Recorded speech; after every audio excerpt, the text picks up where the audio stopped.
അടുത്തുകൊണ്ടിരിക്കുന്നത് വീണ്ടും ഒരു കടുത്ത കോവിഡ് കാലത്തേക്ക് തന്നെയാണ്. നടൻ വിജയകാന്തിന്റെ മരണം കോവിഡ് മൂലമാണെന്ന വാർത്ത നമ്മുടെ ആശങ്ക വർദ്ധിപ്പിക്കുകയാണ്.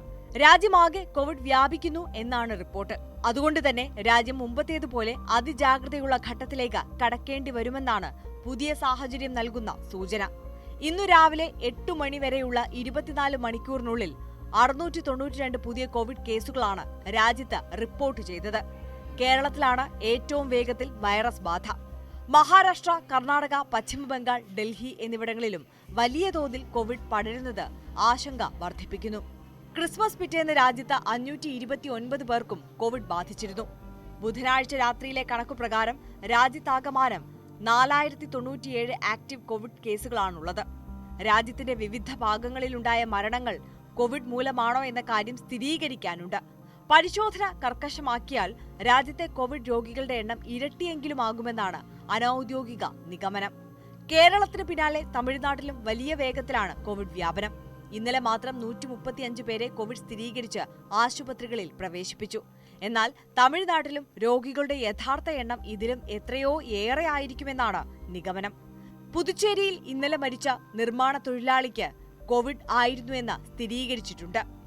കോവിഡ് വ്യാപനം വർദ്ധിക്കുന്ന സാഹചര്യത്തിൽ കടുത്ത നിയന്ത്രണങ്ങൾ വരും ദിവസങ്ങളിൽ ഉണ്ടാകുമെന്നാണ് സൂചന. കർണാടക നിലവിൽ പല നിയന്ത്രണങ്ങളും ഏർപ്പെടുത്തി കഴിഞ്ഞു. പനിയോ ജലദോഷമോ ഉള്ള കുട്ടികളെ സ്കൂളുകളിലേക്ക് അയക്കരുതെന്ന് സർക്കാർ നിർദ്ദേശമുണ്ട്. പനിയുള്ളവർക്ക് ഹോം ഐസൊലേഷനും രോഗം സ്ഥിരീകരിച്ചവർക്ക് 7 ദിവസം ലീവും കർണാടക സർക്കാർ അനുവദിച്ചു. കർണാടകയിലും 400-ലേറെ ആക്റ്റീവ് കോവിഡ് രോഗികളുണ്ട്. ഓരോ ദിവസവും പരിശോധനയിലൂടെ കൂടുതൽ പേർക്ക് രോഗം സ്ഥിരീകരിക്കുന്നുമുണ്ട്. ബംഗളൂരു, മാണ്ഡ്യ, മൈസൂരു, രാമനഗര, കുടക്, ചാമരാജ് നഗർ എന്നിവിടങ്ങളിലാണ് കോവിഡ് വ്യാപനമുള്ളത്. കേരളവുമായി അതിർത്തി പങ്കിടുന്ന പ്രദേശങ്ങളിൽ പ്രത്യേക ജാഗ്രതയാണ്. കാസർഗോഡ് അതിർത്തിയിൽ പരിശോധനാ സംവിധാനം ഏർപ്പെടുത്തിയിട്ടുണ്ട്. 2 ദിവസത്തിനുള്ളിൽ പുതുവത്സര ആഘോഷത്തിനായി നിരവധി പേർ ബംഗളൂരുവിലേക്ക് എത്താനുള്ള സാധ്യത കണക്കിലെടുത്ത് ജാഗ്രത കർശനമാക്കാനാണ് കർണാടകയുടെ തീരുമാനം. പുതുവത്സര ആഘോഷങ്ങളിൽ മാസ്ക് നിർബന്ധമാക്കിയേക്കും. ശ്വസന പ്രശ്നങ്ങളുള്ളവരും പനിയുള്ളവരും ആഘോഷങ്ങളിൽ പങ്കെടുക്കരുതെന്ന് നിർദ്ദേശമുണ്ട്. കോവിഡ് സ്ഥിരീകരിച്ചതിനെ തുടർന്ന് ഡൽഹിയും അതീവ ജാഗ്രതയിലാണ്. 3 പേർക്കാണ് ഇന്നലെ ഡൽഹിയിൽ കോവിഡ് സ്ഥിരീകരിച്ചത്. അതിൽ 2 പേർക്ക് ഒമിക്രോണും ഒരാൾക്ക് JN1 വേരിയന്റുമാണ്. ഗുരുഗ്രാമിലും കോവിഡ് സ്ഥിരീകരിച്ചു. ഇവിടെയും ആശുപത്രികൾക്ക് ജാഗ്രതാ നിർദ്ദേശം നൽകിയിട്ടുണ്ട്. നിലവിൽ ആക്റ്റീവ് കേസുകളുമായി 10 പേരാണ് ഗുരുഗ്രാമിലെ ആശുപത്രികളിലുള്ളത്.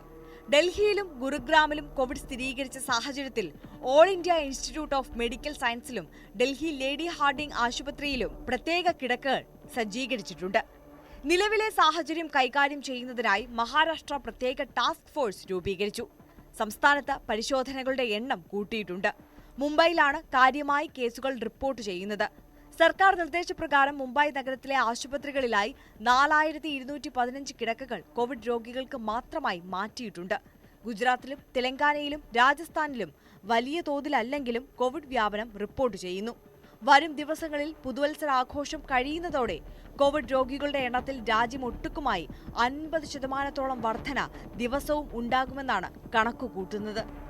വലിയ ആരോഗ്യ പ്രശ്നങ്ങൾ ഉണ്ടാക്കാത്ത കോവിഡ് ആണെങ്കിലും ഇത്തരത്തിൽ അതിവേഗം പടരുന്നത് ആശങ്കയാണ്.